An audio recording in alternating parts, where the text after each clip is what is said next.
Suscríbete a nuestro canal cliqueando en el botón rojo y en la campanita de activar todas las notificaciones para no perderte ninguno de nuestros programas e investigaciones exclusivas. Acaba de producirse un hecho insólito, sin precedentes históricos y digno de una película del Código Da Vinci. Un tiroteo en plena ciudad del Vaticano. Como lo escuchan, titula Zenit Noticias: disparos en el Vaticano, la policía dispara a un automóvil que intenta ingresar a la fuerza. Supuestamente intentando detener este coche que entró a toda velocidad en la Santa Sede, un gendarme disparó en dirección a los neumáticos del vehículo, pero aunque alcanzó el alerón delantero izquierdo, el coche siguió su camino y tuvieron que dispararle directamente al conductor, haciendo caso omiso de las instrucciones que le había dado el cuerpo de la Guardia Suiza Pontificia, que le impedía entrar al estado sin las autorizaciones pertinentes. El conductor abandonó temporalmente la entrada y tras una burda maniobra logró ingresar a alta velocidad, forzando las dos puertas de control de la Guardia Suiza y del cuerpo de gendarmería del estado de la Ciudad del Vaticano, llevándose por delante a dos agentes que al parecer no han sido heridos de gravedad. Y bueno, en un intento por detenerlos, un inspector de gendarmería pontificia que custodiaba la puerta terminó disparándole al conductor. Emitieron rápidamente por radio el código de alarma, cerraron la puerta de la Casa de la Moneda que permite el acceso a la parte trasera de la Basílica de San Pedro, los Jardines Vaticanos y la Plaza del Palacio de Santa Marta, la residencia del Papa, y activaron un dispositivo de máxima seguridad presumiendo un ataque terrorista contra el sumo pontífice, que fue despertado porque al parecer estaba durmiendo en su habitación y lo llevaron a una especie de cuarto del pánico. Nadie entiende por qué. ¿Cómo iba a ingresar ese conductor al Palacio de Santa Marta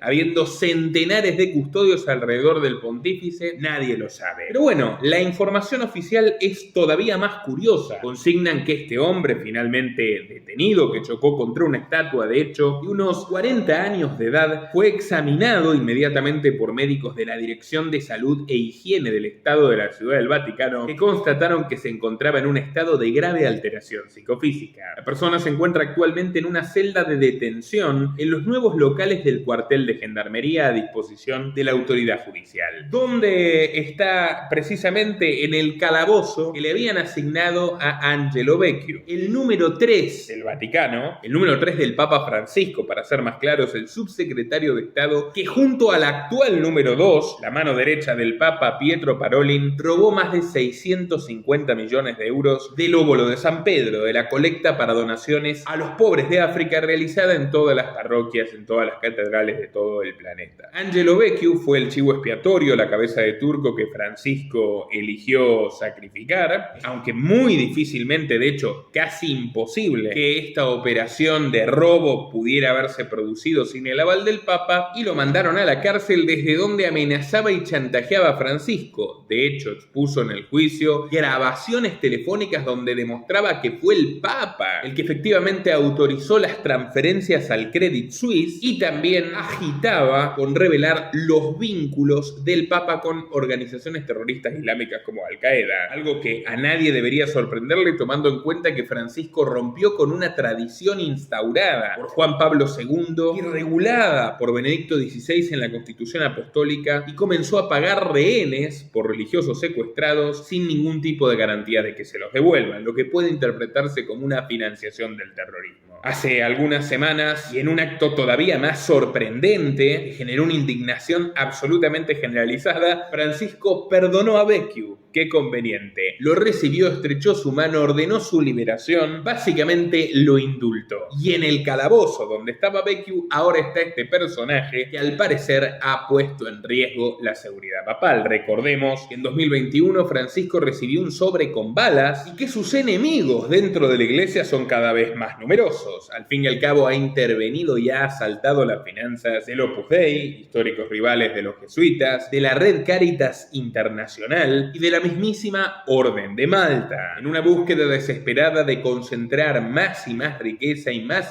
capacidad, de disciplinar a los cada vez más antisidentes a sus políticas progresistas y globalistas que emanan desde el Vaticano. Sin ir más lejos, en el día de ayer, video muy recomendado si no lo han visto, si bien el tema central que traté, muy importante, son las advertencias del omnipresente Henry Kissinger sobre los enormes peligros que enfrenta la humanidad en tiempos de disputa entre Estados Unidos, China y Rusia. También comenté que el Papa Francisco interrumpió antes de ayer una audiencia general haciendo esperar a 20.000 católicos que estaban en la plaza de San Pedro para recibir una misteriosa llamada telefónica de la cual se negó a darle ningún tipo de explicación a la prensa, ni él ni sus colaboradores, y ya es la tercera vez que lo hace durante su pontificado, el mismo que dice que es reticente a la tecnología, pero no vacila en interrumpir ni más ni menos que una misa para atender el teléfono. ¿Qué es lo que le estarían diciendo? Vaya uno a saberlo. Lo cierto es que desde la reciente visita de Volodymyr Zelensky al Vaticano del presidente ucraniano se han levantado muchísimas suspicacias por los vínculos del Papa Francisco con la tiranía de Putin, algo que he tratado con lujo de detalles en este documental que si todavía no lo han visto se los recomiendo muchísimo. Hay un nexo concreto, un íntimo amigo de Francisco, el Papa ruso, o el Pope mejor dicho. Me refiero al patriarca Kirill, la máxima autoridad de la Iglesia Ortodoxa rusa, mano derecha de Putin, ex agente de la KGB como él, un sujeto capaz de vender a sus fieles, literalmente de involucrarse en el comercio de personas, lleno de mansiones, de negocios millonarios, amante de los puros, de las mujeres 40 o 50 años menor que él, que ha recibido unos 50 millones de dólares derivados del botín que saquearon Parolin y Vecchiu, lo que se presume que podría ser un plan B, una jubilación dorada para un Papa Francisco que se pasó todo el 2022 amenazando con renunciar. Dejaré el documental al final de este para que puedan verlo, tanto el informe de ayer como el documental sobre Kirill son muy reveladores y muy ilustrativos sobre lo que está ocurriendo. La gran pregunta es, ¿teme Francisco por su vida? Todo indica que sí. De hecho, se negó insistentemente a que lo operen de la rodilla, que teóricamente lo ha mantenido postrado durante varios meses y que al día de hoy lo tiene con un grado de incapacidad muy relevante por el miedo a que lo envenenen con la anestesia. Así que realmente el seno de la Iglesia Católica, la institución más antigua de Occidente, al menos la más antigua que permanece en pie, está albergando escenas propias de una auténtica guerra civil. Francisco le está ganando a los Borgia, le está ganando a los papas que se mataban y se detenían entre sí durante el Renacimiento. Y todo esto mientras cada vez más católicos de fuste interpelan su autoridad. Recientemente el filósofo austríaco Joseph Seifert, uno de los fundadores de la Academia Internacional de Filosofía de Liechtenstein, al que le han suspendido su permiso para enseñar a seminaristas, siendo un famoso teólogo y catedrático de la Iglesia Católica Austríaca, ha consignado que el Papa Francisco no es un garante de la fe, sino que constantemente destruye cada vez más los fundamentos de la religión y de la moral. En tanto que Francisco parece haberle respondido, declarando que la reacción contra lo moderno es una enfermedad nostálgica, y enfatizando su preocupación por el surgimiento de una supuesta ultraderecha en todo el planeta. A él le gusta mucho un libro que se llama El Síndrome de 1933, cuyo autor Sigmund Ginsberg era un militante comunista de las Brigadas Rojas Italianas, una organización terrorista y asesina, lo cual, conociendo los precedentes de Francisco, no debería sorprendernos. En la Argentina, lamentablemente, hay ahora sectores de la juventud, desinformados o no, pero que siguen mucho estas ideas que no tienen un sustento. Bueno, por eso mencioné Síndrome 1933. O sea, Adolfito, ¿no? O sea, yo le tengo pánico a los salvadores de la patria, entre comillas. Un político que no tenga historia es un político de laboratorio, una buena persona, pero yo quiero ver tu camino, quiero ver tu historia. Un muchacho no se casa con una chica sin historia, una chica no se casa con un muchacho con historia. Quiere conocerle la familia, de dónde viene. Entonces, en la política, ¿cuál es tu historia? ¿Cuál es tu pertenencia? La pertenencia. Pertenencia al partido, cuando yo era chico, era casi como una religión. Sí, era una religión. Pero había fundamentos. Total. Los socialistas creían en sus y se defendían. ¿Le preocupa el avance de la ultraderecha en el mundo? Y siempre. La ultraderecha se recompone, es curioso, se recompone siempre, porque es centrípeta, no es centrífuga, no crea hacia afuera posibilidades de reforma. La derecha siempre es centrípeta, ¿no? ¿Y cuáles serían los antídotos? Porque lo estamos viendo cada vez más cerca, ¿no? La justicia social, no hay otro. O sea, si vos querés discutir con un político, si querés un pensador de ultraderecha, habla de justicia social, habla en horizontal. Los pobres. Los pobres.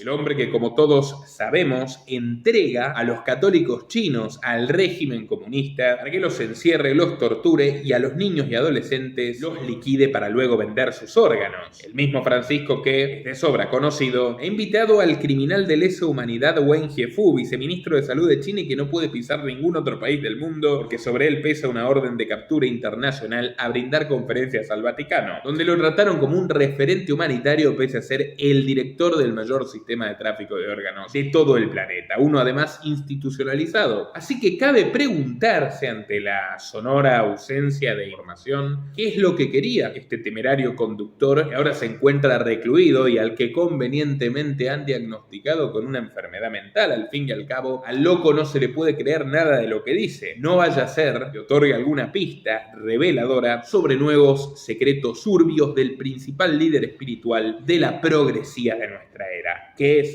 Jorge Bergoglio, el papa peronista, el papa ecologista, el papa demócrata del Partido de Estados Unidos, el resultado de esa operación siniestra que Hillary Clinton y John Podesta convinieron en denominar la primavera católica. Los mantendremos informados sobre este asunto. Vuelvo a recomendarles mi documental sobre el patriarca Kirill, mi informe de ayer sobre Henry Kissinger y también sumo el noticiero junto a Nicolás Martínez Laje, donde damos cuenta de la complicadísima situación que está atravesando Estados Unidos, por ejemplo, al borde del default, con un Trump que está instando a que no se autorice el aumento del tope legal de deuda pública, lo que podría llevar a la cesación de pagos por parte del ruinoso gobierno demócrata de Joe Biden. Un México donde López Obrador, que parecía no involucrarse, pero manipulaba hábilmente a los tres candidatos a sucederlo, ya ha elegido a Claudia Sheinbaum como la candidata de Morena para las elecciones presidenciales del año que viene, si bien todavía no lo ha anunciado. Una Argentina cada vez más convulsa donde se filtró el plan de gobierno de Javier Milei, una incógnita que inquieta a muchos empresarios poderosos, y una España donde las leyes animalistas progres han generado una literal invasión zoológica de perros silvestres, gatos monteses, murciélagos, ratas furiosas y otras alimañas que están perturbando a los españoles en una escena tan grotesca como lamentable. También otro video muy recomendado que amerita la pena que visite. Los invito a compartir el programa de hoy en todas sus redes y grupos. Es muy importante que compartan en WhatsApp, Telegram, Twitter y Facebook para llegar a la mayor cantidad de gente posible, y es indispensable que quien pueda y quiera contribuya desde tan solo $2 a través de la opción unirte de YouTube, Patreon, Bitcoin o apenas 500 pesos argentinos vía Mercado Pago en los links que figuran en la descripción y en el comentario destacado. YouTube nos está tratando bastante mal hace ya más de medio año y es muy pero muy significativo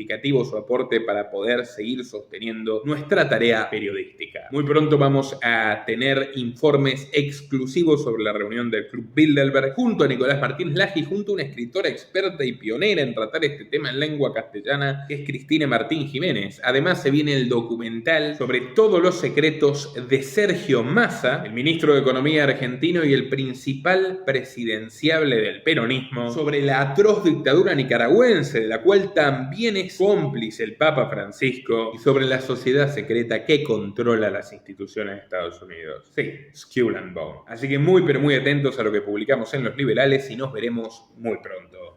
Nuestro trabajo depende de tu apoyo. Para que siga siendo posible, realiza tu donativo desde tan solo $2 por mes a través de Patreon, en los links que están en la descripción o en el comentario destacado. También podés hacerlo a través de la opción Unirte de YouTube, y si estás en Argentina, con el medio de tu preferencia a través de Mercado Pago.